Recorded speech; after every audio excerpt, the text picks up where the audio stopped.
اعوذ باللہ من الشیطان الرجیم بسم اللہ الرحمن الرحیم ولا تهنوا ولا تحزنوا وانتم الاعلون ان کنتم مؤمنین. دیکھو قرآن نے جو کہا نا کہ تم فکر نہ کرو غم نہ کرو، تم ہی کامیاب رہو گے، تم ہی سر بلند رہو گے، شرط یہ ہے کہ تم ایمان والے ہو. قرآن کا تو ایک ایک لفظ سچا، قرآن کے سارے وعدے سچے، سارے احکام سچے، کوئی چون و چرا کی گنجائش نہیں ہے. مسئلہ ہمارا ہے میرے بھائی.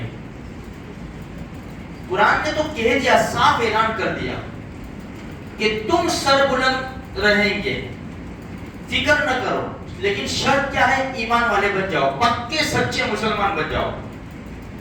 جب تک اس دھرتی پر پکے سچے مسلمان تھے میرے بھائیوں، دشمن کی مجال نہیں تھی.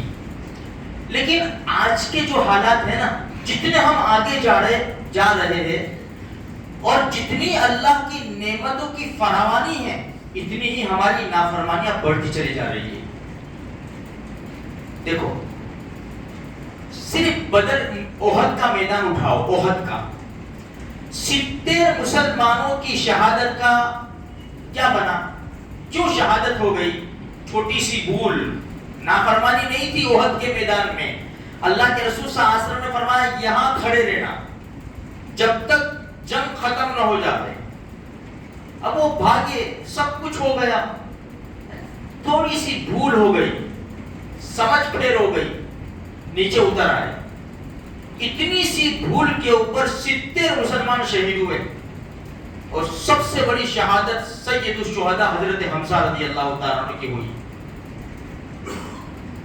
اتنی سی بھول پر آج میں اور آپ جانتے ہیں کہ ہمارے حالات کیا ہے. ہر انسان اپنے گریبان میں منہ ڈال کر دیکھے کہ 24 گھنٹے ہم کیسے گزارتے ہیں. ہمارا کھانا پینا، رہنا سہنا، اٹھنا بیٹھنا، چلنا پھرنا، ہمارا لباس، ہمارے فنکشن، ہماری خوشیاں، ہمارے غم، ساری چیزیں اٹھا کر دیکھیں. کیا شریعت سے میچ کھا رہی ہے؟ میرے بال شریعت سے میچ کھا رہے ہیں، میرے کپڑے شریعت سے میچ کھا رہے ہیں، میرا بزنس شریعت سے میچ کھا رہا ہے، میری شادی شریعت سے میچ کھا رہی ہے؟ مسئلہ ہمارا ہے میرے بھائیوں. اس لیے دیکھو، اعمال پہ تو آنا پڑے گا. خالی زبانی باتیں کرنے سے کام نہیں بنے گا ہمارا. یا ایھا الذین آمنوا استعینوا بالصبر والصلاۃ. صبر تو ہمیں مجبوراً کرنا ہی پڑتا ہے، صبر تو مجبوراً ہم کر رہے ہیں، لیکن صرف صبر نہیں ہے.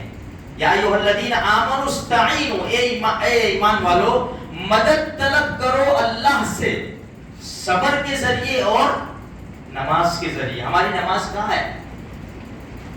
نماز ہماری کہاں ہے؟ یہ اس آیت کے اندر 2 چیزوں سے مدد حاصل کرنے کا کہا ہے، صبر اور نماز. صبر تو مجبوراً کر رہے، لیکن ہماری نمازوں کے لالے پڑے ہو گئے. ہماری مسجد خالی، صبح میں نوجوان سوتے پڑے رہتے.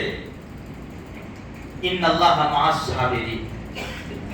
تو میرے بھائیوں، ہمیں اعمال پہ تو ضرور آنا پڑے گا. ترکت فیکم امرین، اللہ کے رسول نے فرمایا 2 چیزیں چھوڑ کر جاتا ہوں. ان تمسکتم بہما لن تضلوا بعدی ابدا.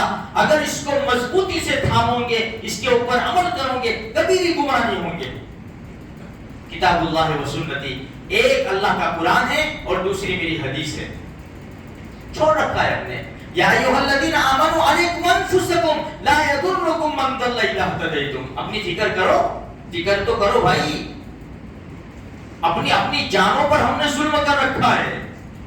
اپنی فکر کرو، کوئی تمہیں نقصان نہیں پہنچا سکتا. اس لیے میرے بھائیوں، سب سے پہلے ہمیں آنا پڑے گا اللہ کے حکم کے پاس. نبی صلی اللہ علیہ وسلم کے طریقے کے مطابق زندگی گزارنی پڑے گی. نمازوں کی پابندی، قرآن کریم کی تلاوت، اللہ کے رسول صلی اللہ علیہ وسلم کی بتائی ہوئی زندگی گزارنے کا طریقہ جو بتایا ہو، اس طرح زندگی گزاریں گے، اللہ کی مدد آئے گی. ہم دوسرا کچھ کل بھی بتایا، کچھ نہیں کر سکتے، ہم کچھ نہیں کر سکتے. میرے بھائیوں، یہ دل کھوکھلے اور خالی ہو چکے ہیں. وہ زبردست کسی نے میسج کب سے آ رہا تھا، وہ تو کل ابھی تازہ میسج آیا کہ چچا یہ فٹ بال جو ہے نا، فٹ بال ایک بال ہے، 22 لڑکے اس کو لگاتے ہیں، 22 لڑکے، اس کو بیچارے کو کیوں اتنا مارا جاتا ہے؟ فرمایا بیٹا یہ خالی ہے، یہ خالی ہے، اندر سے خالی ہے یہ، اس لیے اس کو مارا جاتا ہے۔ اندر سے بھرا ہوا ہو تو کوئی لات نہیں مار سکتا اس کو، اس کا پاؤں ٹوٹ جائے گا۔ یہ تو خالی ہے، ہوا بھری ہوئی ہے۔ اسی طرح ہم ایمان والوں کا حال ہے، سب خالی ہے، سب خالی ہے، باتیں بھری ہوئی ہے میرے بھائیوں، یہ زبان چل رہی ہے، ورنہ یہ دل اور سینے اللہ اور اس کے رسول کی محبت سے خالی ہے۔ اللہ تبارک و تعالیٰ مجھے بھی، آپ کو بھی، سارے مسلمانوں کو دین کی صحیح سمجھ عطا فرماوے، اسلام کا بول بالا فرماوے۔ اللہ پاک اسلام اور مسلمانوں کی مدد فرماوے۔